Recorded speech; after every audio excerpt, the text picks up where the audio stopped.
আসলে এখন আমার কথা হলো স্বার্থ উদ্ধারের জন্য অশ্লীল স্লোগান দেওয়া হচ্ছে, তারা নারীদেরকে তারা সামনে আনছে। অশ্লীলতা তো না, আপনার দেখেন মানে বেয়াদপির চূড়ান্ত, বেহায়ার চূড়ান্ত, মব চূড়ান্ত, বিশৃঙ্খলার চূড়ান্ত। কথা নাই বার্তা নাই, ঘেরাও দিয়া কলেজের প্রিন্সিপালকে ধরে বাধ্য করা হচ্ছে, জুতার মালা দিয়া প্রধান শিক্ষককে স্কুল থেকে বের করে দেওয়া হচ্ছে, মসজিদের খতিবকে পিটাইয়া মেরে ফেলা হচ্ছে, মাদ্রাসার মোহতামিমকে জুতার মালা দিয়ে বের করা হচ্ছে, বিশ্ববিদ্যালয়ের শিক্ষককে গলায় জুতার মালা দিয়ে বের করা হচ্ছে। আপনার জনপ্রতিনিধি, হ্যাঁ আপনার হলো একে এমপিকে ধরে ন্যাংটা করে জাঙ্গা পড়ায় ছেড়ে দেওয়া হচ্ছে।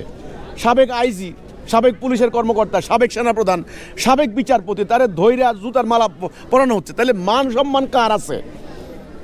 এমন এমন স্লোগান, এগুলা কোনো সভ্য সমাজে চলে না ভাই। এখন এদের নাম দিয়েছে জেনজি, চলছে এখন জেনজি গেঞ্জি, এখন এই গেঞ্জি সমাজ চলতেছে। এখন এখানে আপনি কোন কথা আমাকে আপনি প্রশ্ন করলে যে যেভাবে রাজনৈতিক ফায়দা হাসিল করছেন, এটা হবে কেন হবে? আল্লাহর ইবলিসের চ্যালেঞ্জ হয়েছে, ইবলিস মানব সমাজকে আপনার হলো দালালাতে নিয়ে যাবে, একটা অরাজকতা কায়েম করবে। এজন্যই তো আল্লাহ রাব্বুল আলামিন আল্লাহ দিন দিয়েছেন, সত্য দিন দিয়েছেন। আমরা যেন ঐক্যবদ্ধ হয়ে আল্লাহর আনুগত্য করি, সত্য দিন প্রতিষ্ঠা করি। সত্য দিন প্রতিষ্ঠা না করা পর্যন্ত এই ধরনের অশ্লীল স্লোগান হবে, বেহায়াপনা হবে, বিশৃঙ্খলা হবে, মব হবে, আপনার হলো অপরাজনীতি, অরাজকতা হবে, মান ইজ্জত সম্মান কারোই থাকবে না।